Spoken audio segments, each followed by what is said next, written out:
Hey guys, welcome back with me again in this channel. On today's tutorial, I'm going to show you how you can create this color splash effects in CapCut PC.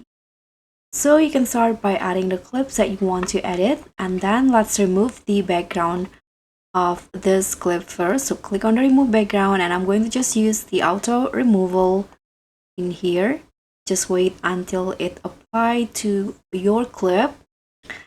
And after this, you can just add the same videos into the timeline and put it below, and on the second one in here, the one with the background, you can just put it on top. Okay, so after there are two clips like this, you can just click on the first one in here and then go to the adjustment, and here you can scroll down, and under the color section you can adjust the color to how you like it. You can adjust the tone to find your favorite color, just like this, for example. And when you're done, this is the final result. Oh my god, I really struggle with arm and leg hair. So that's all for me. Thank you so much for watching. Oh my god, I really struggle with arm and leg hair. Thanks. Bye.